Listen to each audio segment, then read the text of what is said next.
Hey everyone, it's Tommy from Unsung Heroes. I've been trying to put this meeting together for close to a month now, and I finally got it. I sat down with the guy that fought in the first sanctioned MMA fight in the US. In New Kensington, PA, Mike Murray versus Dave Jones, the first two guys in the ring at the first sanctioned MMA fight. And man, you guys that know me know that I'm a huge MMA fan. UFC, I'll watch all of it. I don't care. But so it was a great honor to sit down with Mike Murray and just listen to his stories and just researching the history of this, how this thing got started, with Bill Viola and Frank Caligura. So, yeah, man, it was a great honor to do this, just the research part of it. I tell you guys, it's a great honor to sit down with Mike Murray. And before I forget, the Terminators are coming, everybody. The Terminators are coming. So get identity theft protection. I'm going to leave a link below for Legal Shield. They can give you identity theft protection and legal advice, and some legal services. Like you get a free will and all kinds of cool stuff. So sign up for this, man, because you're going to need it. Everybody's getting hacked, and it's going to be a mess. So don't lose your money or your credit cards. So sign up for that Legal Shield and get yourself some protection. I hope you guys enjoy this interview with Mike Murray. I had a great time sitting with him and talking and even just doing the research, man. It was a great honor. So hope you guys enjoy it. I love you guys. Be someone's hero today. Just go do it. Just wake up and say, hey, today I'm going to rewrite my story. I'm going to be a hero today. Down a mountain there, for example, a guy came in from Detroit, fought a local guy who was very popular, Yeah. and the guy from Detroit beat his ass for 5 out of 6 rounds. I mean, complete. Guy's face was messed up, and the judge in front of me turned around and he knew me. He says, "Mike, how'd you like to fight?" "I like to fight. I just didn't like the decision." "What? What do you mean?" I said, "How could you have that guy winning?" He says to me, he says, "Well, he threw more punch, or no, he threw harder punches." It's not how you score a fight. It's not harder punches. I said, "Look at the guy's face. His face. He got hit 4-1. Definitely not. He got hit 4-1, and you have him losing a fight. Stop it." You know. Yeah. Yeah. So, but I started my fight days. I wrestled for 2 years in high school. I wrestled at Belvern Area High School for a year, and then Kiski area. And I went on to amateur boxing. I boxed for 4 years out of Sharpsburg, Pennsylvania, which is near Pittsburgh. Hmm. And then I boxed a couple of years out of New Kensington. Um, then I seen a poster one day, tough man contest. So I inquired about it, and I signed up. And the difference in today's fighting and the event we were in, if you watch the documentary, it'll tell you there was two weight classes, Yeah. 175 and under, 176 and over. That's unheard of today. Man, that's a big weight Oh, discrepancy. when I fought Dave Jones, okay, I wrestled in high school 2 years, boxed for 4 years, and I was in probably 70 or 80 street fights, and I was really Holy tough. cow. And I wasn't that big, but I backed down from no one. Um, so I thought, well, going into this, I know he's a little bit heavier. He's a more polished kickboxer. I had just started karate. Dave had been in it for a while. I don't care. You know what? Let's Let's do go. it. And what you find out is in a ring, it's different than straight. In straight, you grab somebody's hair, you bang it off the cement, you punch it, and it's over. In a ring, you got rules, and the disparity in weight isn't as bad standing up. It's when you go to the ground. Yeah. Okay. And like you say, I had him down in the second round. He had me down like 4 times during the fight. And my corner stopped the fight with 8 seconds to go. In the documentary, they just show um, a guy, the referee, giving me an 8 count, blah, blah, blah. Yeah, the kick after the kick. kicked me in the solar plexus with a heel kick. And people don't realize the solar plexus is a pressure point. Oh man. Okay. And it just sucks the wind right out of you. It's almost like the worst punch in boxing is the liver punch. You don't care who you are. If you get hit right under that lower rib, you're not getting up. Yeah. So, like you said, my corner stopped the fight with 8 seconds to go in the fight. Mm. And I asked him, why the hell did you stop the fight? And he says, I was tired of seeing you get up.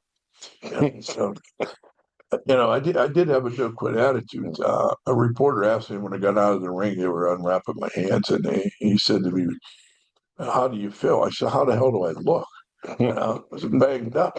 Not very good. And he said, would you do it again? I said, yeah, I'd do it again. And he said, why? And I said, my quote was, I'm bad and I'm tough. A couple of my buddies busted my chops about that one. He said, you're bad and you get beat. But what was good about that was Dave was a karate guy, and I wasn't used to losing at anything. I'm very competitive.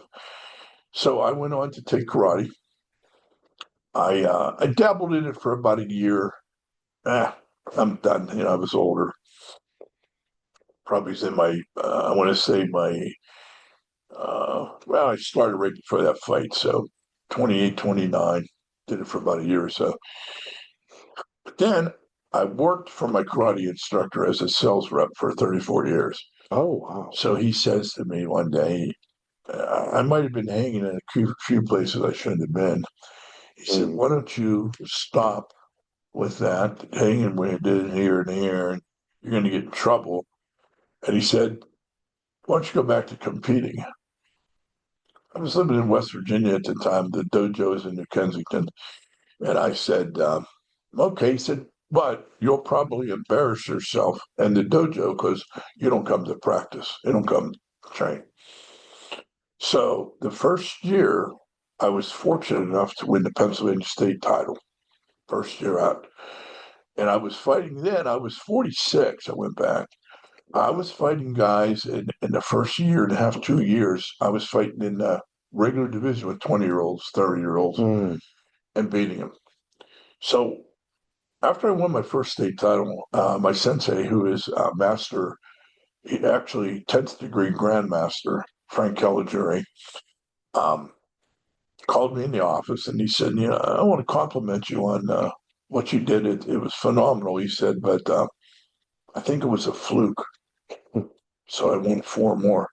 So anyway, no, he was a very good trainer, and I was just I was used to being a fighter in the street or whatever, and I just had a very competitive attitude. And if I would have trained, maybe I would have done better. But I won 5 state titles. Wow. I was ranked nationally 4 times, and in 2001, I had won 2 state titles, the PKC and the PKRA. And I was also ranked second in the nation in my weight class. I went that year, the third, fourth, and fifth year, I went into the 35 and older division. Most of the guys I was fighting were 35 to 39. I was 46. I fought till I was 53. Wow. So, I'm 53 now. I don't want to fight. And I feel the aches and pains, believe me. Yeah. I have arthritis pretty bad, and people say, oh, you look good for your age. You should feel what I feel like. Yeah. I had a lot of injuries, Tom, that I neglected. I'd break an ankle, break a hand. I'd take the cast off after 10 days. Tough, Absolutely. I was done. I'm paying for it now. I raced bikes growing up, man. So Yeah. I did the same thing. I remember, beating the elbow out of my cast so I could straighten it and then taking a grinder to the palm so I could get it on the grip and ride still. Young guys today don't know. Today, when we were growing up, they had plaster casts. Yeah. Okay. And you can modify those. one day, I decided after 2 weeks, I broke my ankle. I wanted to play basketball. I wanted to do, hell with this. So I got in the tub with a hammer, a screwdriver, and a pair of scissors. It took me 2 hours to get that cast off. Yeah. So they weren't easy, man. You had to use grinders and that foot thing on you or whatever. Yeah. 2 karate instructors, masters, Bill Viola who was Dave Jones's trainer, and Grandmaster Caligura, who was mine. They would go in. They were holding kickboxing events, and they would go into bars, barbershops, wherever they put up posters.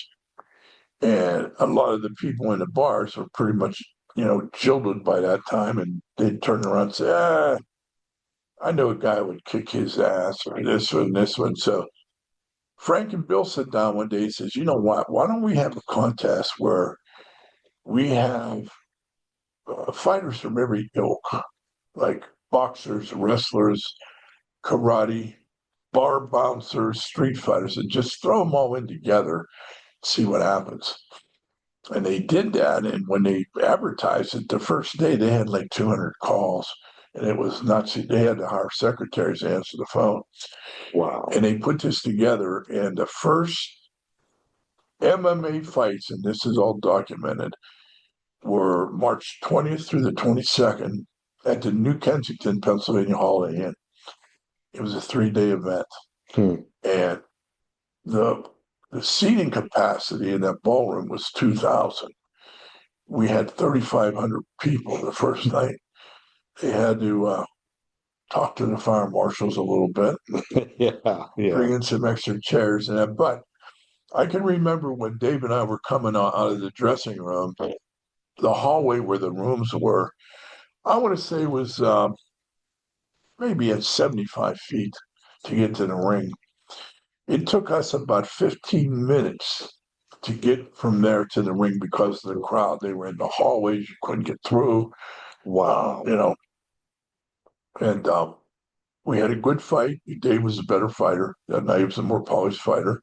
We're good friends today. That's great. And that's why in those shirts, I have the Hall of Fame shirts, Mike Murray versus Dave Jones. He said to me, why is your name on top? You lost. You made the shirt. I said, I made the shirt. That's right. No, but he's a good guy. When we both went through some medical issues with cancer, Dave really, he was really bad off for a few years, and he's a tough guy, and he came through, and I came through, and like you said, the event went on from New Kensington. It went to Greensburg, Johnstown, and then we went to Philadelphia. Wow. And the main event in Philadelphia was Sylvester Stallone's bodyguard when they filmed Rocky against a Philadelphia football player. His name skips me right now. And it went to overtime, and the Philadelphia Eagle football player won.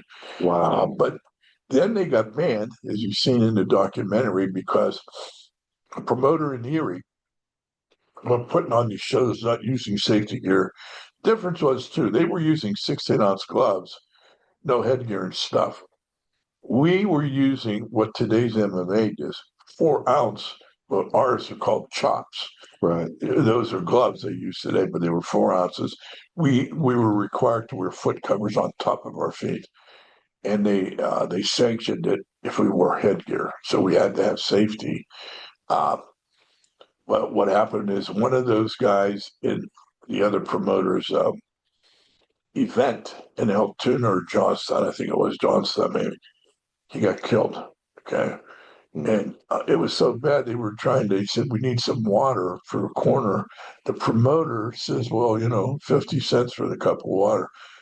It's just, they had no medical there. Wow. So the Pennsylvania Senate got together and they decided to ban all tough guy contests. It had nothing to do with ours. We had all the safety rules and everything were applied.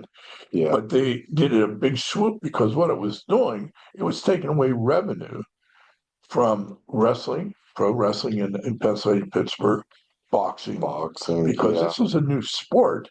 This was like never seen anything like this where anything goes. It was a legalized street fight in a ring. I mean, you couldn't kick in the groin, although I got kicked 2 or 3 times. Yeah. And they had major. It was such a new sport, Tom, that the referee, who was the #1 kickboxer in the world at that time, Jaquay Bazemore from Pittsburgh, was a heavyweight, would lean over the ropes to the promoter and say, was that a major foul or a minor foul? Oh, geez. Was that a foul at all? Wow. Because it was so new. And probably no cops, huh? No what? No cops.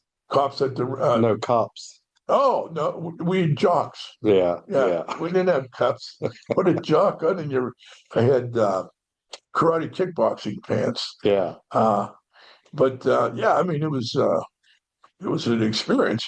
Now, little did we know that that fight, March 20th, 1980, would someday be recognized as the first sanctioned MMA fight in U.S. history. A promoter called me one day and says, "Hey, Mike, we're going to induct you into Hall of Fame, MMA Hall of Fame in Pittsburgh. It was going to be held at the Monroeville Convention Center." And I said, "Oh, what, for my karate titles?" "No, for the fight you lost." What? Who's busting my chops? I thought it was a joke, Yeah. but it ended up that's what happened. And then I want to say about a year later, after we got inducted into the Pittsburgh MMA Hall of Fame, we were, I mean, really honored to be have a display at the Heinz History Center in Pittsburgh. Hmm. I called the lady one day and I said, "Seen a commercial about it." And I said, "Why can't we be in there? We started a sport." She says there's a lot of things involved, and she kind of dissuaded me for a while. But I was persistent, and we ended up going down with all the documentation.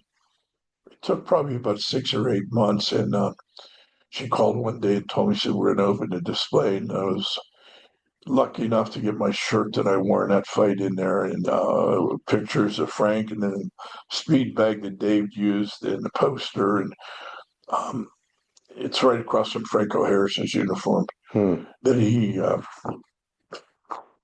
did the immaculate reception in. So it's a big honor Yeah. to be there. I saw that display. It Oh, is did really you? cool. Yeah, yeah. Yeah, it's the Heinz History Center. A lot of people don't know is a branch of the Smithsonian Institute, Hmm. so it's legit. We Yeah. had to go through a lot of hoops for documentation to get in there. We were 13 years and 7 months before Dana White and UFC won. Wow. Yeah. Wow. Actually, the day after we were inducted or into the Heinz History Center, we were invited down by Dana White and that group to the stadium. They were having fights. Hmm. So we get to go down and meet him and go backstage, with the fighters and stuff. And Nice. some pictures. I mean, actually, I brought a book. There's 3 books that were written on this event. And it was written by a karate instructor, Bill Viola, who was the first promoter, him and Frank, his son Billy, who's also an instructor. He wrote 3 books on this. Wow. And this one is called The Godfathers of MMA. Nice. And that was by Bill Viola Jr.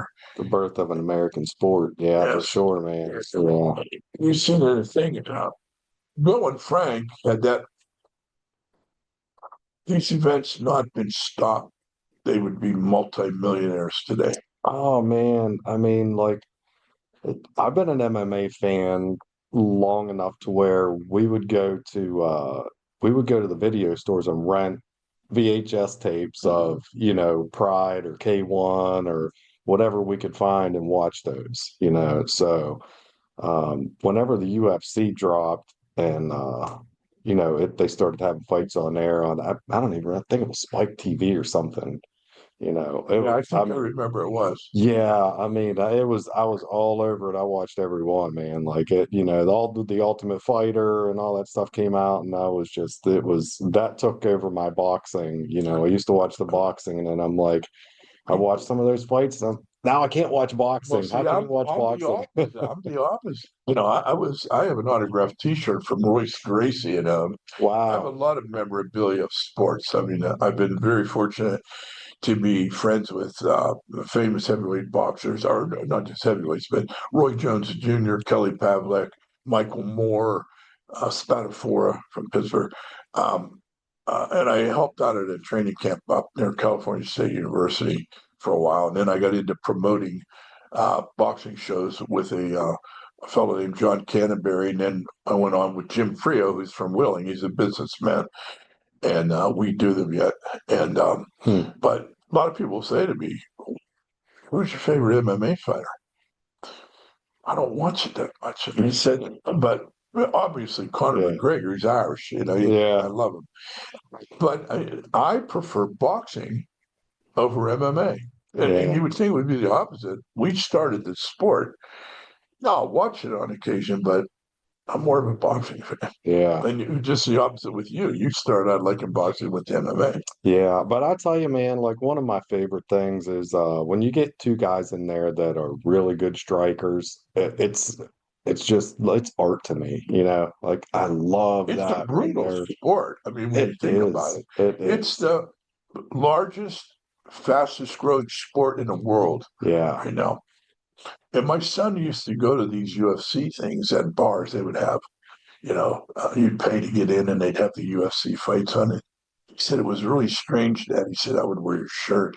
And people didn't know. Uh, My dad was right. one of the pioneers Yeah.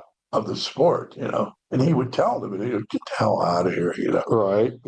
So, I mean, Well, there's a lot of people that still don't know. I mean, yeah, it's been so long ago, you know, well, and it was illegal for so long. when the Showtime documentary came out, a lot of people were awoken to what happened, but a lot of people didn't get Showtime either. If this Right. had been on a mainstream media station, we would get a lot more interest. But like you said, I've been lucky enough to, and thank you for having me today.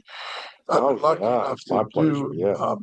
podcasts and stuff and interviews, and they're planning. They have in the works doing. They've already wrote a script for either a series or a movie on us. They're looking for a professional screenwriter right now Nice. to maybe go further. So I keep Awesome. the fires hot by giving out those shirts. Yeah, The man. producers told me keep it going, keep it going. No So, doubt. Yeah. but Yeah. So going back, um, did you always just like to fight or what? So what got you into training? I'm glad you asked me that Yeah. because I had a little bit of a different upbringing. Hmm. My mom was an alcoholic. And she was a single parent. And I remember in school getting teased a lot because we didn't have good clothes. I didn't nice clothes. And my mom was drinking. I love my mother, but she had a disease. Hmm. And they took me off my mother when I was at the beginning of sixth grade. They put me in a foster home in Greensburg. I was in there for about 9 months, and then they put me on a farm in Bell Vernon with very strict Polish Catholic people from old school Oh, ways. wow. And you had to work. I mean, seventh, eighth, ninth grade, through my junior high and high school first 2 years, I was baling hay in the summer, stringing fence posts, barbed wire, work, work, work. And there wasn't time for sports. So, I mean, getting teased, I was always like, and I had this, like I said, even when I was young, when somebody say something about my mom, somebody say something about me, oh, you're a foster, I just punch them in the mouth. There was no arguing. And I got kind of a reputation, especially when I moved back to the hometown where they took me off my mom. I came back off the farm my senior year and lived with my aunt and uncle. And I guess some of the guys thought they'd pick up where they left off. Well, that wasn't happening. Hmm. And like I said, at that time, I was probably only 140 pounds. And we'd be playing basketball at the courts or something. And somebody would say something like, I'm going to kick your ass. And boom, the right hand was already on the way. There was no arguing. Doesn't matter if it's in a bar, if it was in a restaurant, it didn't matter. So I kind of got a rep of fighting. And I think a lot of guys really could have kicked my ass, but they didn't want to fight because they knew how to fight. I was Hmm. going to walk. So, yeah, that's what my interest was. And so a lot of people say to me, oh, you like fighting. No, I never liked fighting. I just had to fight, Yeah. you know, never liked it. Yeah. Even in the sport. I mean, I enjoyed the competition and the challenge, but it's not like I like to fight. I was just decent at something. Yeah. And it's strange, you know, like even and I'm so big into UFC, man. Like I watch, you know, interviews and everything, and guys like George St. Pierre that Yeah, I know who he is. had an interview one time and you know talked about how nervous he was and how he hated to fight. He didn't like to fight, you know. And then you had guys like Donald Cowboy Cerrone that he lived to fight. Like he was like, oh man, I'll fight in the bar right now. I don't care. I love fighting. See, Yeah. guys like Conor McGregor had a shtick. That's Yeah. what made them popular. They were outspoken, Yeah. they did crazy things. And sometimes you have to do that to be out of the norm. There's 100 fighters right here. What makes you stand out? That's what made him stand out, Exactly. you know? Yeah. So, but So do you think when you started, did you start karate young or no, later? no, I didn't start karate until right as we were starting the Tough Man contest. I started karate a few months before that. I actually took a seminar with Superfoot Bill Wallace, um, who was Elvis Presley and John Belushi's trainer for a while. Wow. And he's actually in a lot of the movies with Chuck Norris and that. And I took a seminar with him. I didn't even have my gi yet, your outfit. And I remember I was stretching, and you have to really stretch in martial arts. And he came over behind me and he pushed down on my back. He goes, no, the whole way down. And I almost ripped my hamstrings out because I had trained enough. But no, I started, I want to say about 29, 30, right in that range. No, it would be 28 because it was 1980. It was March. I would have turned 29 in November. So, yeah, but I was, like I said, I boxed and played basketball. I was athletic. Hmm. On the farm, you weren't allowed when other guys were playing ball or going swimming in the summer. It wasn't a vacation for me. You had to work. There was a lot of work on a farm, and having the foster parents who were old school, they even had their mother and grandmother from the old country lived with us. Oh wow. And Yeah. I knew I was in trouble all the time at the dinner table when they started talking in Polish and pointing at me. I was like, geez, I don't even know what you're saying, but I know it's no good. Yeah. But You're doing extra labor tomorrow. You knew that though, right? well, either that or get a backhand, off the. Yeah. One time I was sitting eating, I talked back to my foster mother, and I can remember my foster father was a strong farmer. He was strong. He backhanded me right here. He backhanded me off my chair, and he didn't miss a beat with the fork. It was in one motion, boom, And just kept eating. fit. So, but no, I Um, started. I was held back from athletics back then. So when I got out of that lifestyle on a farm, I started to participate and excel more. yeah. And I want to say a burning desire to prove myself, Hmm. because of the upbringing and stuff, and that motivated me a lot. When people told me I couldn't do something, or you're not good enough, Yeah. you know. So That I think that's seems to be like a misconception with a lot of people when they don't want to send their kids to learn boxing or wrestling or karate because they say, oh well, they'll fight. What and most of us disagree because that teaches them to defend themselves and stop them from getting bullied. well, not only that, Because it teaches self-discipline. and respect and yeah. Exactly.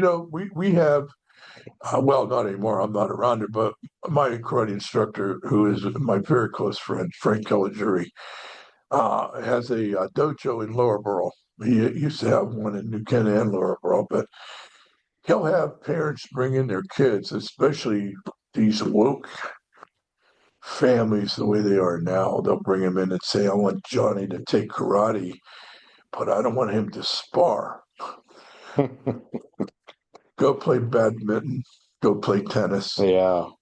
It's to teach you to defend yourself. Hmm. And I've seen guys, even in our school, guys who in the dojo or in the mirror when they're practicing and they got all the moves down, the katas are perfect, but they can't do it when they get under the lights. There's a difference Yeah. in practicing and knowing all the moves, but implementing them when the In that pressure's situation. pressure. Yeah. Like I say, yeah, a lot of people don't want their kids to smart. Come on, this is karate. Okay. Yeah, man. I mean, my son took karate for about 5 years, and I would take him to every practice and sit there and watch the sparring, and it's, this, I'd say he was between 6 and 12, I guess. But it's some of the funnest times, just watching these kids, and they were very respectful of each other, but they wanted to win, man.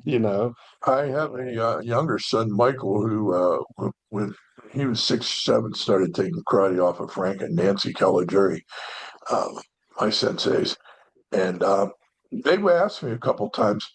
He took it for a short period of time. They asked me, they said, "Do you teach him at home?" I said, "No." They said, "Because he picks up everything so Hmm. easily." I mean, he was blessed with some good athletic genes, I guess. He played uh, baseball, basketball growing up, all-star team, all-star team, all-star team. In his junior year, sophomore year, he was throwing at baseball 90 miles an hour with control, Wow. and he had a few scholarship offers. Junior year, the football coach seen him out catching, playing football in the field. "Why don't you ever come out from football?" But just ever played. It was always on baseball. It was main sport. So, excuse me, his junior year in seventh game, I believe, was in practice. He tore his ACL. So any scholarship offers that he had, it Oh. was a year rehab. So he got into weightlifting. He was at probably about 160 pounds, and he doesn't juice. Today, he's 220. He benches 400 pounds. Ooh. He does his burnout at the end of his workout. He does 27 2 1/4s on the bench. That's like NFL combine stuff. Hmm. And he's very dedicated. And you were saying about, an injury in your arm. He had bursitis in his elbow, real bad tendonitis. I said, "Michael, you got to take a break." He says, "There's no breaks." He said, I have goals. So I admire him. He's 5 days in the gym a week. He has a good job. He's married, has a little baby girl, my little granddaughter, Mina. And he's a good husband, a good father. And like you said, he's very dedicated. Hmm. He's more dedicated than I was. I'd like to fight night. I didn't like to train. I just like the glory part. Just get the business. That's it. The attention, I guess. I guess I was attention seeking. Yeah. And but yeah, he's a hard worker, much more than I was. Very athletic. Actually, I had a lot of awards and stuff over the years, but in reality, my son is much better athlete than I ever was. Yeah. So Yeah. but That's funny, like in the documentary, they were talking about who would win in the fight, like Bruce Lee or Muhammad Ali, and we used to talk about that as kids all the time, like we'd argue about that over, the karate guy or, the wrestling guy. exactly. And the guy who won in the one division was an all-around fighter, Mad Dog Moyak in that program. Yeah. They found out that the guy who could do all A three little bit of facets everything. of the Yeah. fight would win. Yeah. They actually had a pro boxer, as you've seen in the documentary, that snuck in. He was from Ohio. His name was Frank, I don't know, Williams or something. But he snuck in, and right away they knew he was a ringer the way he boxed. And but that Mad Dog beat him. Took him down. Yep, yep, Yeah. yep. Yeah. So, but we had a lot of good memories from there. We've been very blessed being honored in the Heinz History Center in books. The documentary was really something. I mean, to be on Showtime, and it was on for 2 years. It's now available on Amazon Prime. Is that where you watch it? That's where I watched it. Amazon Yeah. Prime. Amazon Prime. Yeah. Yeah, Amazon Prime, and like I said, we have a reunion every once in a while. It's dwindled. When we started, we had I don't know how many fighters entered that contest, 100 maybe. And over the years, we would have like get-togethers, every year, and every year it went from 30 to 20. And I think the last time we were down to like 8 or 10 Oh, wow. guys. Either they can't find them anymore, or they died, they're sick, they're not interested. One guy, after the fight, became a hermit and was living in the woods. We were trying to track down people for these things, and his brother says, "Well, he lives out in the woods now in a tent." what? Wow. Oh, there were some crazy guys in these Yeah. contests, You guys probably kind of knew each other a little bit, right? Like you had we to were know a some of lot the of us were from guys. the same area. Yeah. Yeah, the same area. I mean, we had some from Pittsburgh that I didn't know, but over the years got to know. But uh, most people don't realize that the sport of MMA started in New Kensington, Pennsylvania, Western Pennsylvania, Hmm. and it's grown to. I mean, it's all over the world. Yeah. Oh, it's gigantic now. Yeah. Yeah, it had to be so like what was the thought when you guys were like say weigh-in and you're looking around and there's all these guys at the weigh-in that Well, when we went to the weigh-ins, I mean, it was again like in the documentary. It says people had never did a weigh-in. I mean, these are people off the block. So these people didn't have it. They weren't in wrestling or boxing. They just off the straight weigh-in. What do you want to weigh me for? And then they seen their opponent. I mean, and this is what happened on occasion. Some of these guys had seen their opponent, didn't come back. You know, they weighed and then oh wow. they weighed in, stepped off the scale, and their opponent stepped on. And remember, there's a gap in. I was one of the lightest. I think the lightest one was a guy named Scott Mullins, who was 140. I was 148. Oh And geez. okay, but when you see a guy like you say 140 and his opponent's 170, and the guy's buff, Yeah. right away, And I've had that done in boxing. I had a guy want to leave one day. And, where are you going to eat? He said, no, I'm going home. He was in South Carolina. He says, can I have my per diem travel money? What? I'm not paying you to leave, So what he did is he went in the first round, the first jab he took, he fell down, and they quit. Oh wow. But yeah, the weigh-ins were something special, and everybody was. And I said this in the documentary: if you don't have butterflies before a fight, people Hmm. think, "Well, I'm tough." I don't. If you don't have butterflies, you shouldn't be in the fight. No. That's normal, and that's where you get your adrenaline pump. The Right. difference is people. You have to have that adrenaline, a little bit of fear, but you have to control that and bring it on into a positive for you instead of a negative. Because in a negative, like it says in a couple of books, the negative fire will burn you up. Okay. You have to translate that into positive Hmm. energy. And was I nervous? Hell, they were the first fight, they were going to introduce a dignitary, we're going to introduce this one. We were in a ring like 10, 15 minutes across from each other waiting to fight. You think that wasn't nerve wracking? Yeah, yeah. And then they played the national anthem, and I said, oh, Jesus, I just want to fight. Yeah. I think I used another term in that movie, but Uh-huh. um, yeah, I wanted to fight. Let's get it over with, get it on. And I had a guy that I cornered the second night, and he come back, he was a biker, but he would, he was in shape, he's a tough guy. But people don't realize in a ring, you have to be in condition. Okay. It's not like Oh, it's a different it's not like at a conditioning. bar, you hit somebody Yeah. in the mouth and the head. It's no, no, no, no. And he says, and he come back and he second round, he's breathing. He says, I can't do it anymore. I want to quit. I said, you're not quit. I said, see all your fans behind you, all the biker guys. I said, you quit. They'll kick your ass. Yeah, He yeah. says, I can't breathe. I said, you should have trained. Get the hell back out there. Yeah. And he got beat. But, the mindset, you have to have a winning, positive winning mindset to be successful in any sport. Yeah. And these guys came into this thinking they were tough, had no clue what it was like in a ring.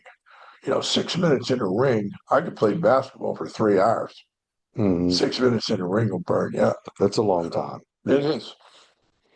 Because you're not only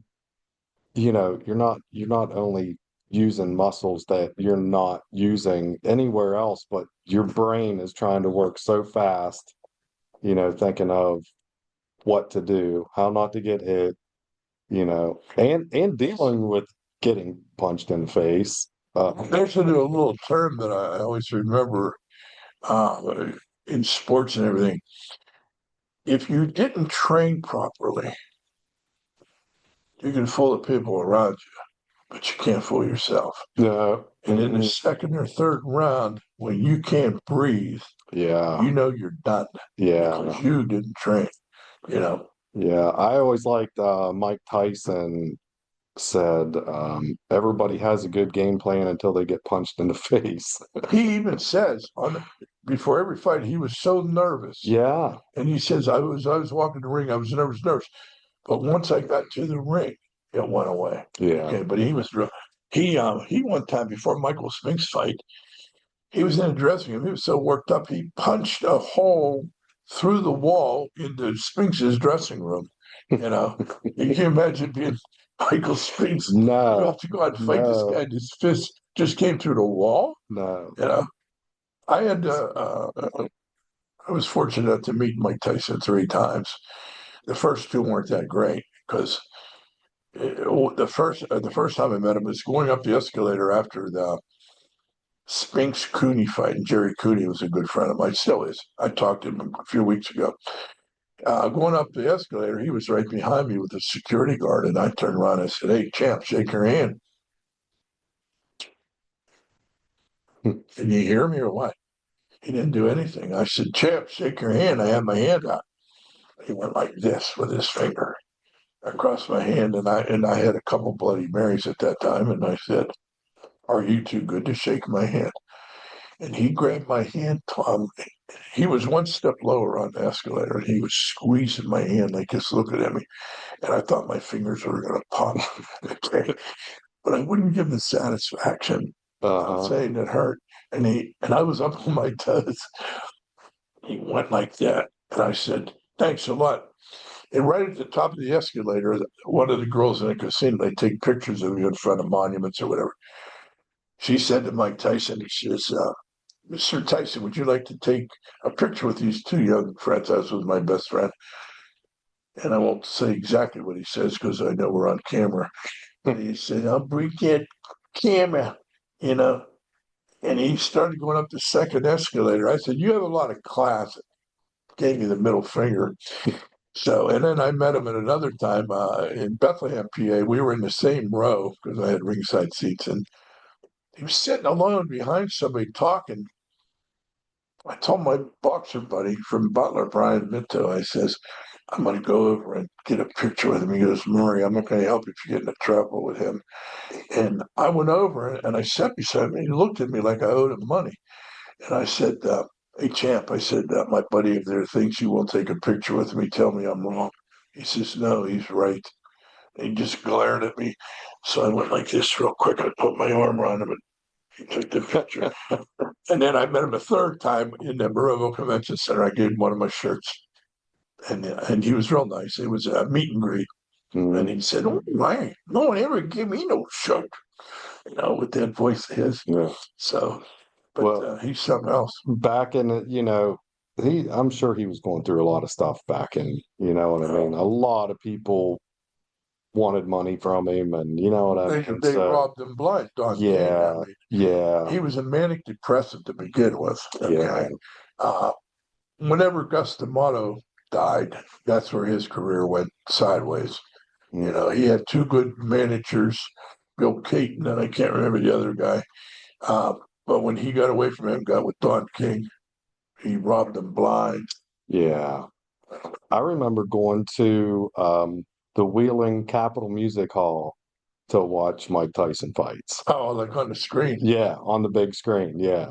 And I don't know, they charged you like $7 or something to go in there Yeah, and back watch the then it was pay-per-view. unbelievable. I've seen ticket prices for some of this stuff when we went back in the day, and that's when you know you're getting old. Like ringside was $12. What? You Yeah. know.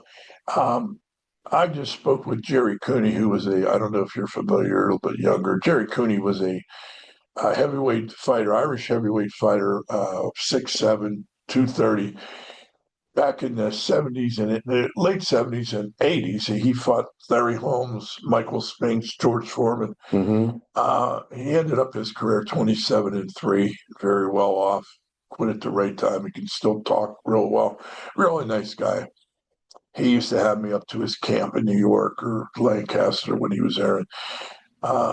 He called to thank me here a couple weeks ago for the Christmas card, and I sent him a shirt.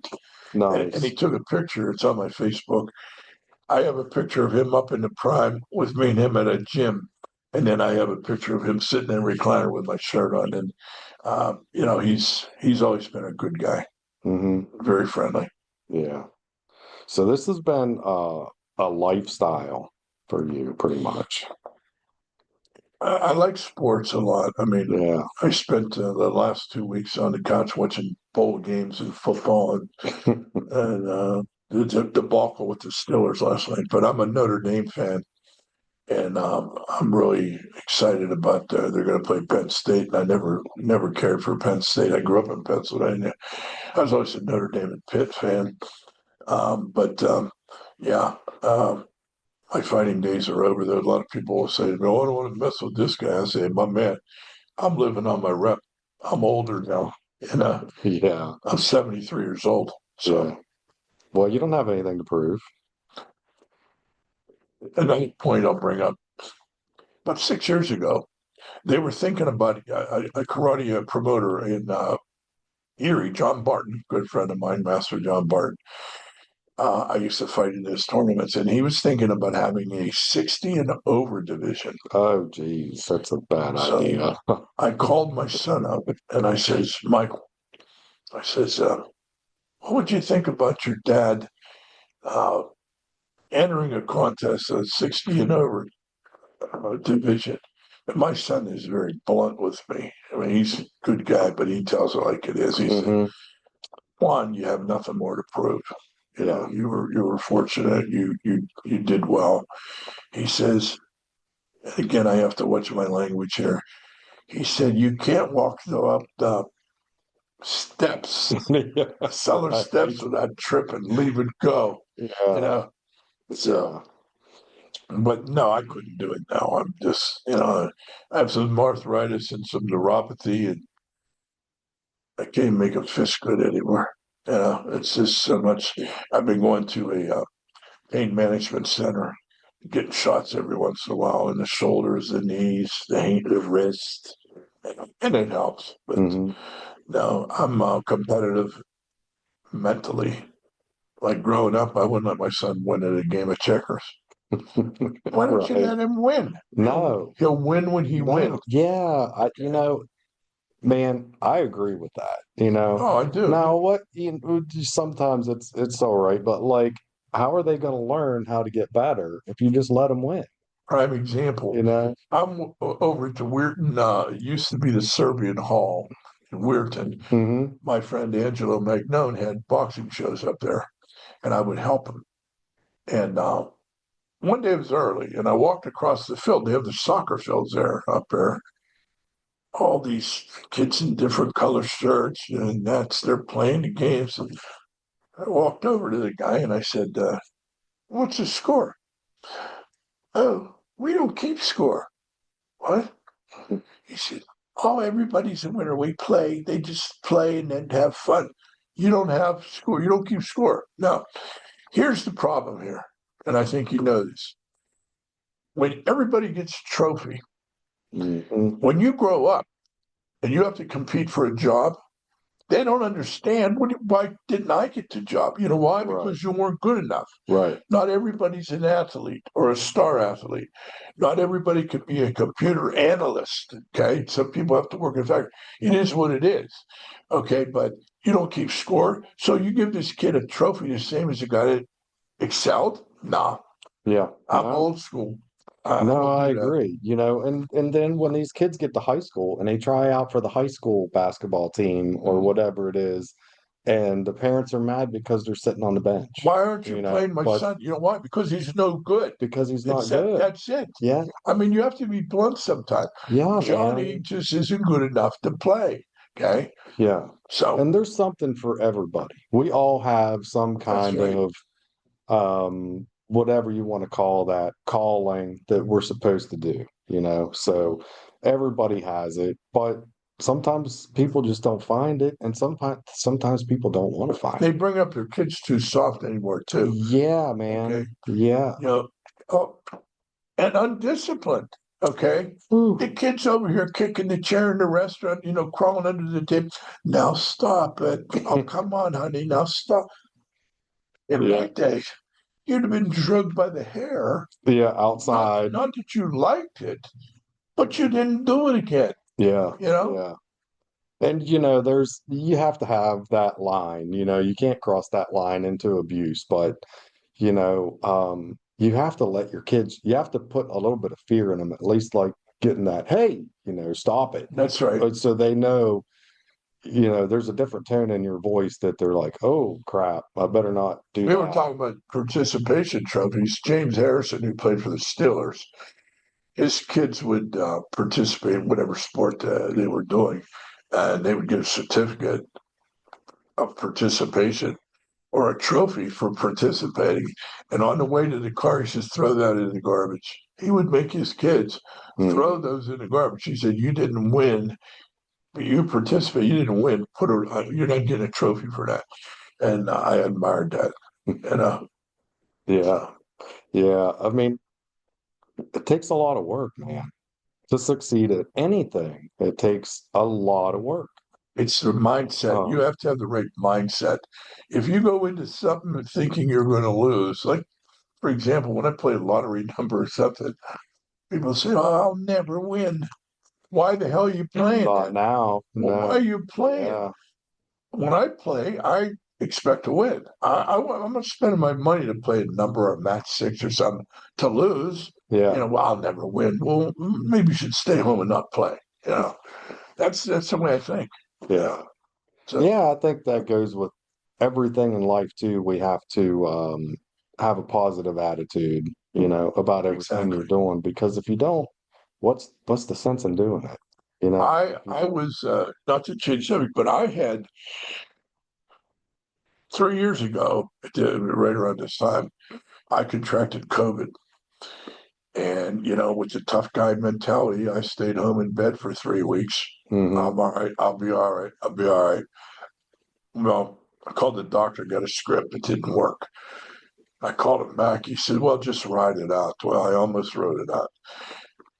I had to go to the hospital. My wife took me to the hospital, finally got me dressed, took me to the ER. All I remember is I couldn't breathe. Couldn't breathe. I didn't know it. I had double pneumonia, COVID and bacteria at the time. Oh, geez. And I remember wake up, looking around like here now, looking at the lights. Now I know I'm in a hospital. I wake up and I said to the nurse, I seen you kept me overnight. She says, you've been here for 18 days. Oh I my was in a coma goodness. for 18 days and I was on a ventilator for 14 days. Wow. Most people, that's a death sentence. Yeah, man. Even my doctor said, he says, it is a death sentence. He said, I never Yeah. thought you would survive. Okay, so um, the therapy people came. I was up in the hospital for almost 7 weeks. I lost 60 pounds. Hmm. I couldn't walk.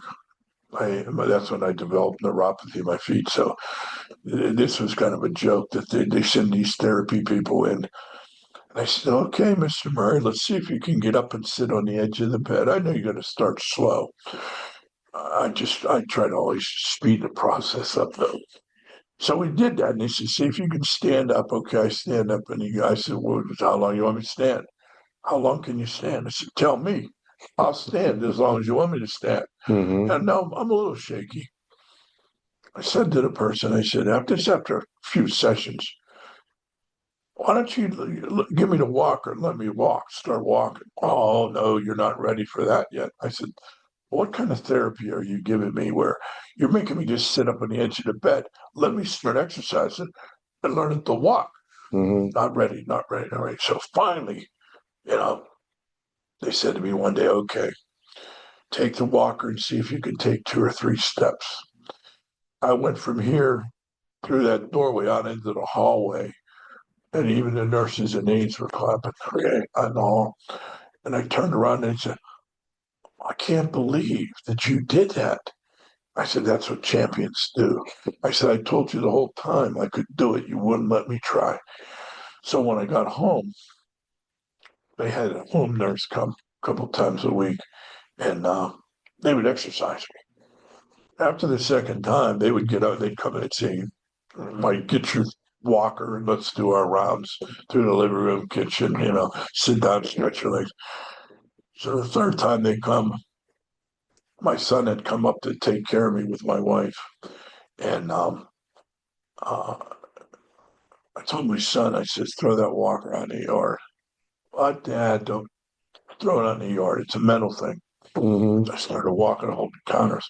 So the therapist comes and she goes, okay, Mike, let's get our walker. I said, no, we don't use walkers no more. Because they told me 5 or 6 weeks on a walker.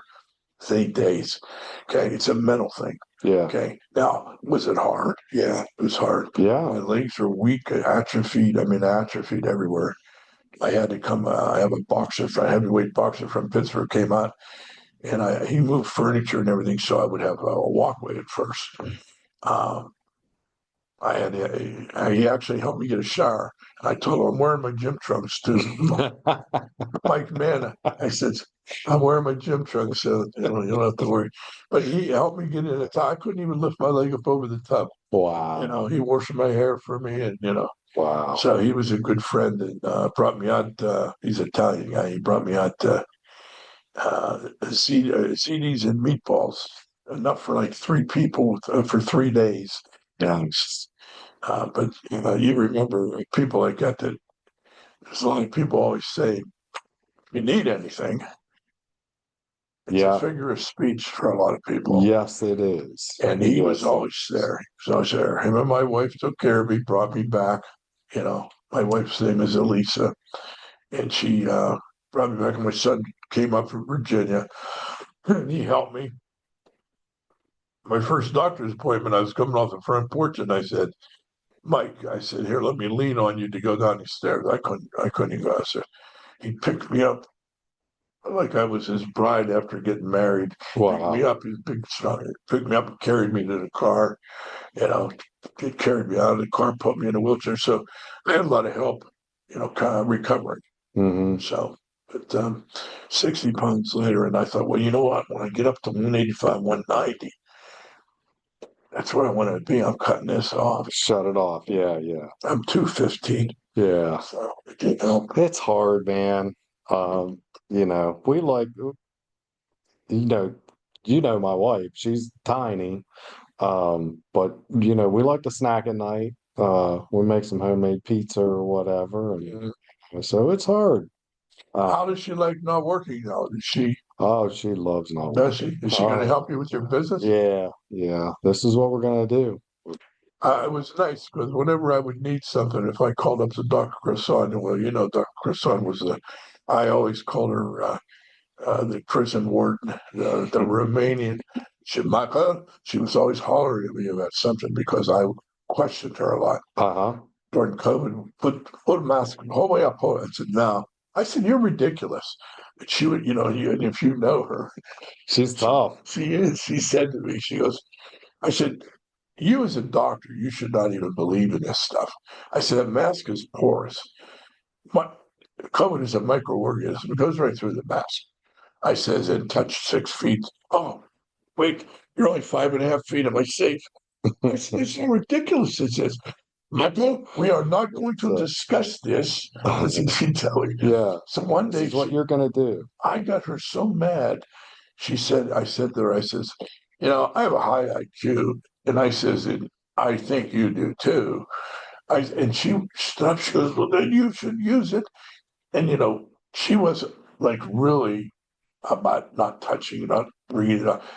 I hit her on the arm a couple of times. I said, I still love you, Toots. Good eyes. But Tina, there's other girls that were there before. They would say, don't get her worked up today because when you do that, the rest of the day is hard for us. Hmm. Because there was times I had her like muttering to herself because I'm a little bit argumentative. Yeah, yeah. But she was a nice lady, very, very good Oh, doctor, she's such a good doctor. very good Yeah. doctor. And I asked her what she's going to do, and she said, "I'm going to relax. I'm going to go to Romania." You know, Hmm. and but yeah, Tina. Every time I needed something, I'd call up her, and she'd say, "I'll take care of it for you. I don't have to ask her. I'll take care of it," and she did. Yeah, it's man, I tell you what, I'm such a lucky dude finding her. I mean, You just been married, what, about 6 or 8 months or so? yeah, we got married in July. Yeah, we went to Florida Did you date a lot before? Yeah, 4 years. Oh, wow. Yeah, about 4 years. So yeah, we went out on Sanibel Island and got married on the beach out Nice, there, and just, nice. did a completely untraditional. It was just us and my son and his wife, Great. and yeah, it was good. It was good, Just neither one of us wanted the traditional wedding. You know what I mean? We wanted to do it our way. Hmm. And then about an hour later, literally an hour after we got married, the pastor leaves, and I said, she asked what we're going to do, and I said, well, you want to get some sun, right? So there was an old bridge that was out. I said, let's go down here by this old bridge, and you can lay in the sand and get some sun, and I'm going to go out and do some fishing. Fishing's my thing, man. Like, I like it. everywhere I'm at, every body of water, I'm looking for where I want to fish in that body of I was water. never a fisher. So I'm standing in the ocean about, waist high, and I'm fishing under this old bridge and just catch something out of the corner of my eye. And here comes a tiger shark, Wow. swims literally 10 feet in front of me, man. And I'm Did you like, get out of the water real quick? no, I didn't even move because I thought, I don't know if I should run or not. Maybe if I just stand here, it won't see me. Well, they go by movement. A I lot of mean, times so people, yeah, I literally froze and it just swam straight underneath, and that was it. But I'm like, holy shit, that just happened like an exactly. hour after we got married. So yeah, but it's a cool story, I guess. It was not very cool at the time, but Well, I also wanted to add, I wanted to bring up somebody who's a very special friend of mine that was involved in the MMA, the Tough Guy contest. He was my childhood friend from when I was little with my mom yet, Bob Serena. He was a big guy who fought in this. I'll tell you which guy he was in the movie. this is the guy they spelled his name wrong, When it right? burned the print shop down. Yeah, Classic. yeah. Still a very good friend of mine. Was always a tough guy. I used to have to pay him. He was a big guy. He went to Vietnam, 2 tours, got wounded twice. Wanted to go back a third time. They wouldn't let him. Um, Quit school. I think he was in seventh or eighth grade and lied about his age. Back then, they didn't have computers. And Wow. he was already in and serving when they found out. But he's a very special friend of mine, and he participated in this. He lost his fight too. Um, and what was ironic about that is when I went back into the dressing room before he fought, he was smoking a cigarette. I said, it's probably not a great idea over here that you're smoking a cigarette before you fight. He goes, I'll go out there and kick their ass. Yeah. And another guy just found out that he fought a kickboxer also, but you have to be in shape. You know, Hmm. willpower will take you a certain distance, but you have to be in condition. Yeah, if you run out of air, man, But he there's was a not much you childhood can friend of do. mine who still is, and he still lives in the same area, a couple houses up from where we grew up. I used to have to buy him when I was little a pop or a popsicle or something to wrestle me. I'd beat his ass all the time. He went to Vietnam. He was real scrawny. When he come back, he was 6'3", 220, and he was all muscle. He said, "You want to wrestle?" Yeah. I said, Mhm. "Kick your ass." He threw me up into a tree. I remember he picked me up and threw me. I landed in the branch of the tree and knocked the wind out of myself. And he goes, "We're not little anymore," he's telling me. So, but now today I could still kick his ass. And I hope he sees this. But no, he's a good friend of mine, and he's the kind of guy that will do anything for you. Give you an example real quick. One time my car broke down here about 15 years ago out here in Stratton, Ohio, and I was living in New Kensington. And I said, Bobby, something happened. He drove the whole way from Vandergrift, Pennsylvania out there, and in the dark crawled under my car and my transmission hose was leaking, put a hose on.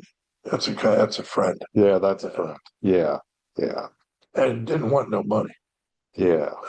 So Was there was there a lot of smack talk, back in the the waiting room before those No, fights? everybody was pretty, Or was it I just think, in quiet? awe Yeah. of what we were What about was to going do. on? Yeah.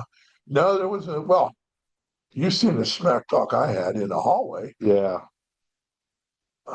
Dave Jones, he's from here to the chalkboard away, and he walks by. He said, "I want to walk back and wish him good luck, be a gentleman." And on the way back, my instructor, or not my instructor, he was my cornerman, who is also a master in martial arts today, Philip Amaris, very good martial artist. He leaned over to me as he was walking back, and he goes, "He's coming back to shake your hand. Don't shake his hand." So Dave comes back and says, "Good luck," puts his hand out, and I just stared at him. And I just gave him a look, and you could see how pissed off he was. He walked back, and Philip, when he did do that, Philip, and you know what I'm talking about here. I don't want to use that certain word. Um, Oh, you can. We're on YouTube, so okay, you can say whatever you want. well, you Yeah. should have told me that an hour ago. I would have Yeah. really rifled the place Yeah. up. You're all Now, right. Philip leaned over my shoulder when Dave extended his hand. He goes, "He's going to break your fucking jaw in the first round." I'm thinking, you know what? You don't have to fight this guy to piss him off, you know. Yeah. But Make it any harder for you. so after the fight, like I said, it was a competitive fight, and Dave got the better of me. But at the end of the fight, Jaquay Bates, while the referee called us to the center of the ring to shake hands, and he wouldn't shake my hand. So it was like It's too late now. touche. Yeah. So yeah, but I mean that was a smack talk, smack talk I did, and it wasn't even me. It was more or less my cornerman. Was trying to intimidate him. Yeah, it's just the mind tricks. Yeah. To get that guy to think a little bit more. There were guys, like I said, that were in that contest. Mad Dog Boyack and Jackie Reynolds was a legendary tough street fighter from the New Kensington Lower Borough area, and he had false teeth. And during that fight, He got his teeth knocked out. Flew out. Literally. Yeah, he didn't have nothing to bite down on, but he's, and they talked some stuff, back and forth. But no, in boxing, I promote with Jim Frio boxing shows in Moundsville, and I've done this for 11 years, I think. And sometimes, like I said, you find fighters and I find that the women fighters are tougher than the men mentally. Oh man. I had a fighter who's a lesbian girl, and she always says, "I'm your lesbian fighter." I said, "One night with me," I said, "I'd switch you around." And she laughs. But anyway, she has a good sense of humor. But I remember I said to her, "Jess, what do you do for a living?" She says, "I lay cement floors." Wow. She gets out of the ring after she wins, and she runs back and sees me. She's so happy I put her on the show. She jumps in my arms and almost knocked me backwards like 3 feet, gives me a big hug. But I felt mentally they're tougher. I had a guy recently, what was the last show, came to the weigh-in. Next day, you get your physical before the fight down in Mazo in the prison. The commissioner says, calling out names, this one, this one, this one. Where's this guy? I don't know. I say, he was just here. Him and his girlfriend. He even got the physical. I get a text from his trainer. He decided he's not going to fight. Wow. An hour before the fight, you decide you're not going to fight because you got scared. See, I appreciate guys, and I've heard every excuse in the book. 6 weeks are on Facebook. I'm fighting. Week of the fight, Mr. Murray. Well, I'm not going to be able to fight. My head's not really in it. My dog ate my blood work. My mother died. I hear every shit. One guy told me, "Mike, I'm not going to fight it. I'm scared." I said, "You know what? I respect you. That's the best excuse ever. You right told there, me because the that's the truth. The truth." Yeah. So I sat with him and Yeah. I talked to him. I said, "Look, you're going to regret doing this because you're going to think about this all the time." For about 10 minutes. I said, "Look what everybody's going to think about you. You're rep forever." I said, "Look, Yeah. get your ass kicked. Yeah. It's better to get your ass kicked than to walk from a fight like this. Yeah. You'll have more respect. And I ended up talking him into it. He did get beat, but he thanked me afterwards. He said, I'm glad it's over and thank you because, you know, At least he kept his yeah, respect. but I mean, I appreciated him telling me the truth. I'm scared. Yeah. Well, I've been in a position, I've been coaching for fights. Man, we all get scared. Yeah. Yeah. I mean, it's, and I think excuse me, it's a way of life too, I mean, everybody thinks, entrepreneurs, if you have your own business, whatever it is, oh, you got such an easy life, you can do whatever you want. But we're in here on Sunday morning. It's 16 degrees outside. Yes, yes. It's not, I wasn't thrilled about getting up this early, Tom. no. Interviews from now on will be a one, please. Yeah, we'll Okay. do them. Yeah, maybe 4 p.m. or something. Yes. But I mean, you have to commit yourself to whatever you're doing. If you don't, there's why even do it, You know, we were saying about fighters, about intimidation and stuff too. That was always a good one too. Guys before a fight would be staring at you, just staring at you like this, walking around staring at you, to maybe say something to you. I used to smile. One time in the middle of the ring in a boxing match, this guy comes up, he's a muscular guy, and he's staring at me going like this, like this. And right before the referee ended his instructions, I went, he fell apart. He didn't know what to say. Yeah, I blew him a kiss. yeah, yeah, So, and before, like even in martial arts, and so you'd walk around and people would be stretching and walk around stairs. You know you're going to fight you.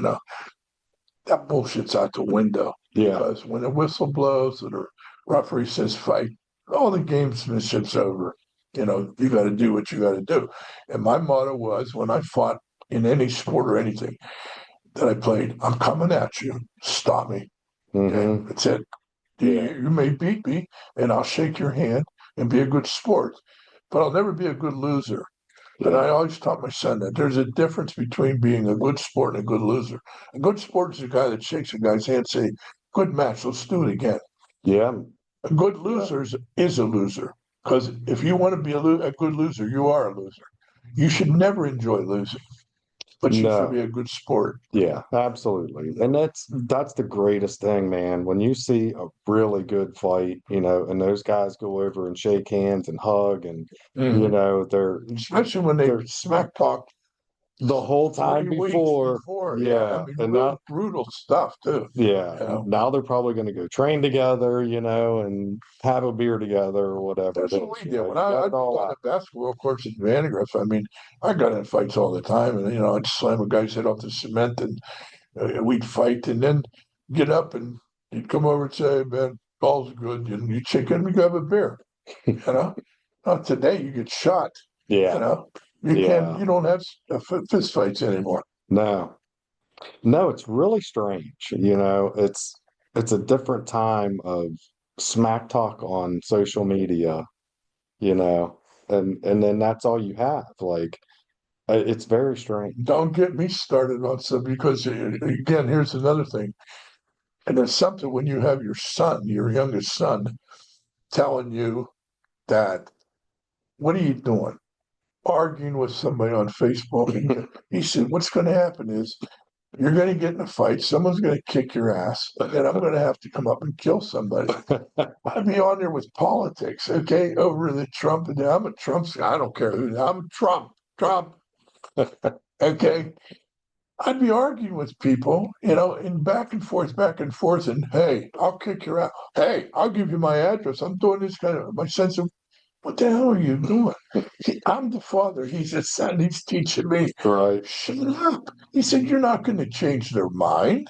You know, No. And that's the thing, like I think that's one of the hardest things to learn is you just have to let everybody be what they're going to be, you know? I do that to a pretty good extent. Now I look at comments and I go, I know I want to say something.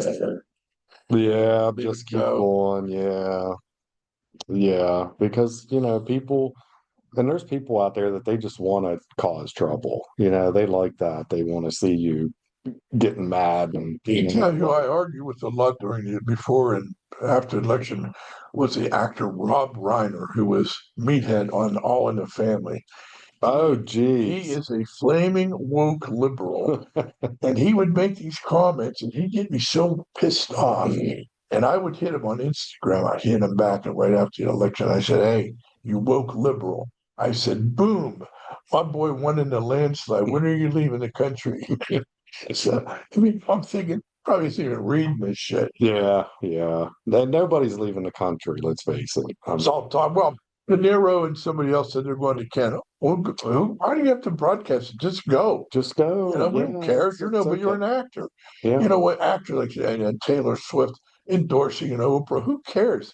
You're a singer. I won't even get into Oprah what she is, but anyway, your opinion means nothing.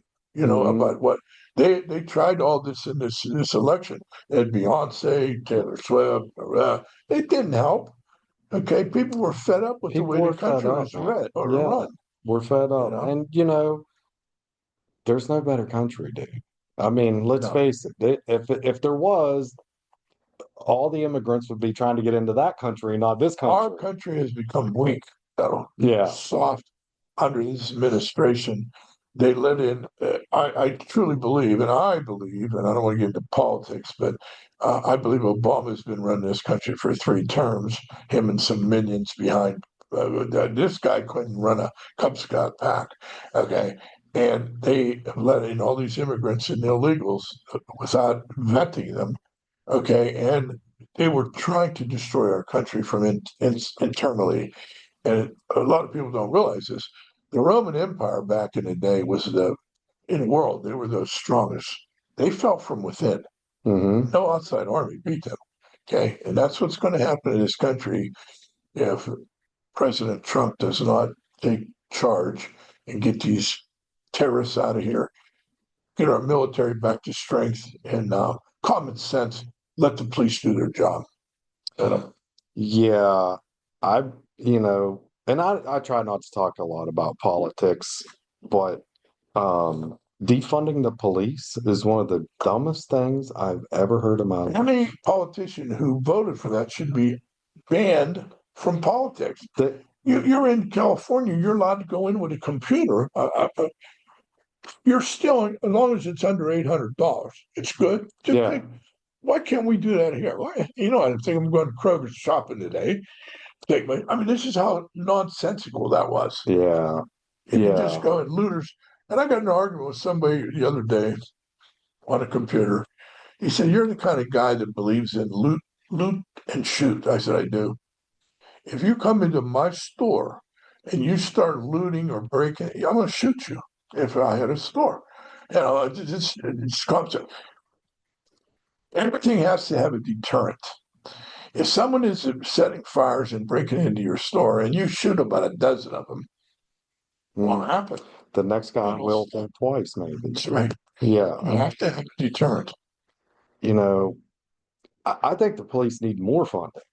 Absolutely. I think every police officer should get, some kind of judo, You jujitsu, have to untie their hands some and let kind of them do their training. job too. Yeah. A lot of So, people say, "Oh, well, look, they choked this guy out." Well, yeah, because he didn't comply.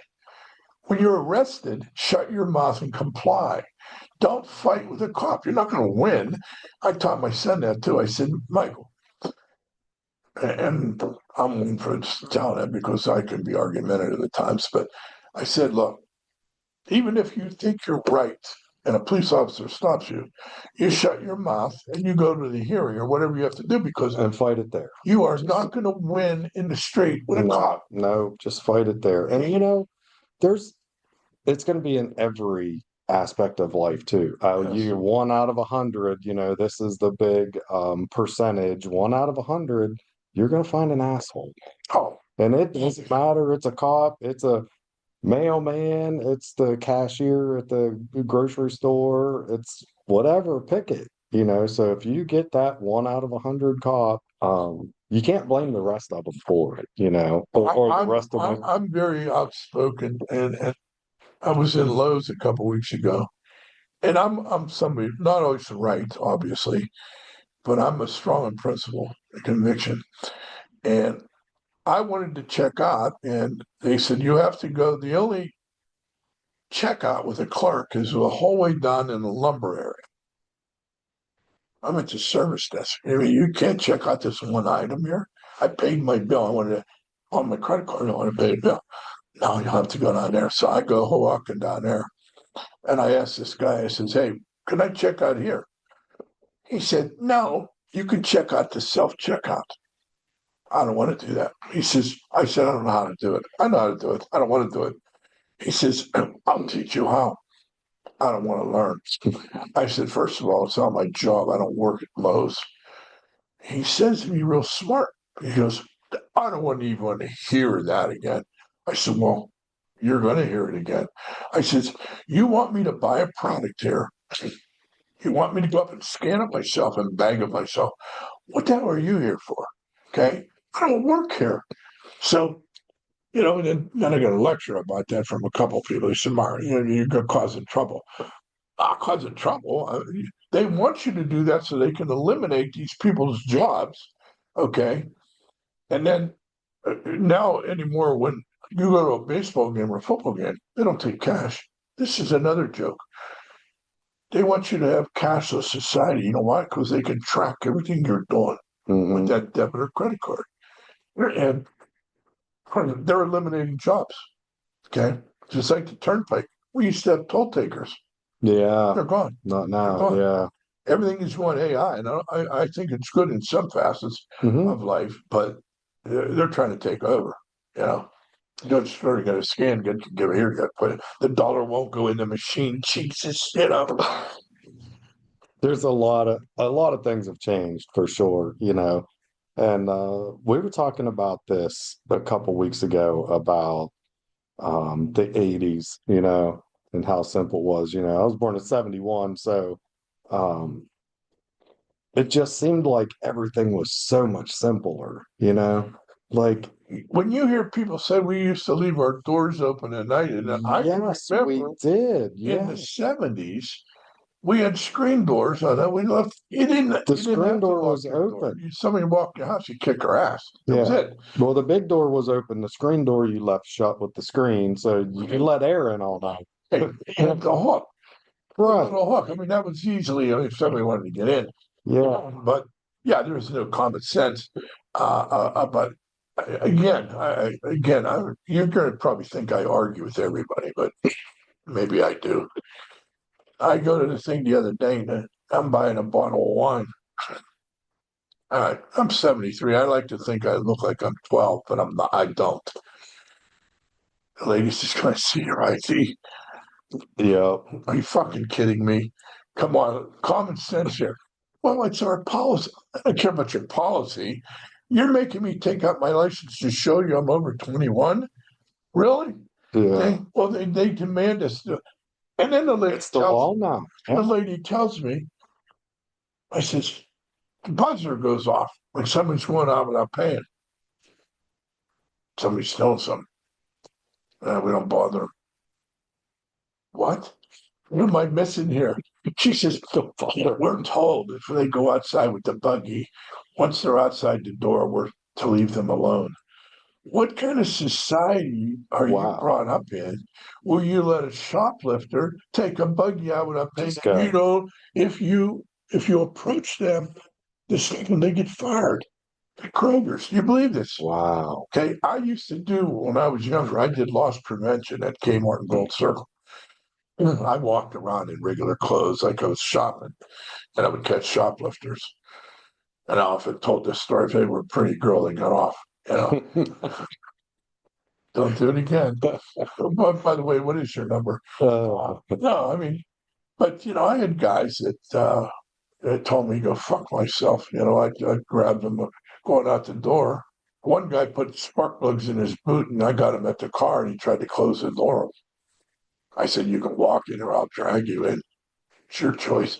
You can't do that no more. No. Oh no. No, there's a lawsuit, and they told us if you stop somebody in the store, never stop it unless you're positive, because wait till you go out the door, because they can always say, "Well, we were going to pay for it." Okay, it was then an automatic $1,500 they had to give that customer $1,500, you know, what would you call it? Pain and suffering. And it's whatever. But yeah, I mean, it's just no common sense anymore. People can steal, but you know, and don't holler at Johnny in the store because you'll upset him as he's knocking over rocks of corn and peas. Don't upset the child. Bullshit. Yeah. It's definitely different. Um, and the enabling, you have to let people figure things out on their own too. I see um a lot of people just giving, and then they never figure it out, man. If you're helping somebody out all the time, you are the enabler then, and you're not teaching them how to fend for themselves. A hand up is different than a hand out. You know, and oh some people are yeah, going to yeah, guess them to having a hand out. yeah, for I sure. don't know how we got on this subject from fighting, but It's all right. It's all good. Yeah, uh, it's all good. So when's your next promotion? well, we were going to have one in December, but my partner Jim Frio, his cancer had reoccurred in the same area, and he's doing chemotherapy, and I didn't think it was a good time. When he's undergoing them treatments, it weakens your immune system and stuff, and plus pressure and anxiety. And these shows, I do all the work, and me and Jim split. And he was nice enough to do it. I don't have to put any money in, but he just enjoys boxing. And he said, if you still want to do it, I didn't want to do it under those circumstances. I wanted him to get better. Now, we just talked yesterday or the day before. And he said, what about April or May? I said, well, let's see how you feel this next month. And then there's a lot of work goes into a boxing promotion. People don't know. They think, oh, the promoter makes all this money and it's real easy. It's not. Uh, I actually get anxiety. When I know I have to start matching fights a couple months ahead of time, 2.5 months, I put an ad and I get all these people that want to fight. I get 100, no, Mike put me on, Mike put me on. And then when you start matching them, then you start, well, you know what? That guy's arms are kind of long, and they're not fighters. Like when we grew up, it was like you fought who. When I boxed, the trainer would come in to coach, and he would say, "Murray, you're fighting at Howard Johnson's in Monroeville 2 weeks. Who am I fighting? Don't worry about it. Go jump rope." That's the way it was. Yeah. Now these guys analyze everything. You don't know, Tom. Oh I yeah. got guys that are 2-1. Okay, amateur fighters, or even if they're pros, they're 2-1, win 3, lost 2. I give them an opponent. I say, hey, I got an opponent for your guy. Fight. Do you have any film on him? One guy says to me, I had an opponent. He was 3-0. I had an opponent. I had a 1-8 and a 2-4. He says to me, well, he says, do you have any film on him? I'm going to have to watch film on him. You're going to watch film on a 1-8 guy? What are you watching? Which way he falls? Yeah. You're analyzing shit like this. Yeah. Amateur fighting is supposed to be getting you ready for the pros, or if you don't plan on going pro, it's friendly competition. Sure, you're intense, but all this thought, his arms are too long. Well, Mike, he walks around normally about 7 or 8 pounds heavier. This is what they do. And then the week before the fight, the trainer wants to overtake everything, especially in amateurs. I have a couple guys in the area that drive me crazy. I want that fighter right on weight. Doesn't work that way. West Virginia athletics, amateurs, a fighter can be within 10 pounds as long as it's agreed to by both camps. Oh, wow. A 10-pound differential. Mm-hmm. But this one particular guy's on. And you don't talk to my fighters. First of all, they're amateurs. Do you have them signed? Do you have a contract with them? Then I'll talk to them if I want. Okay? They don't belong to you. And then they said, well, I want it right on weight. I said, here's the deal. If a guy comes in 2 or 3 pounds over and you don't want, then you can pull your fighter and go home. Mhm. Okay, you're not running the promotion. I am. Okay. And if you want to pull your fighter after you trained all these weeks over 2 or 3 pounds, he's not a fighter and you're not a coach. Yeah. You know. Yeah. And so you run into things like that, a lot of headaches. And if you're only going to make a couple $1,000s on a promotion for 8, 10 weeks of work on the phone, and this guy changed his mind, I got to find another. It's not worth it. You know, you have to keep a budget. You have to keep your budget down. You have to get guys to sell tickets.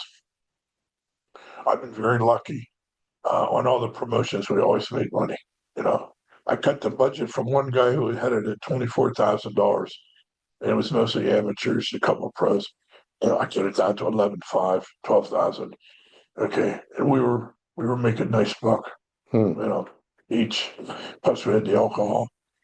Yeah. But yeah, I mean, once I start, I have to get into the right mindset to do a show because um, I think the last one, hell, I was 8 weeks out and had did 7 weeks, and I hadn't had a matched yet. And I thought one day I just got to sit down. So one day I sat down and matched 6 or 7 right away, you know. But yeah, it's sometimes you want to walk up in the woods with a gun, you know. So it's fun, and it's I don't know. I might do one more. Yeah.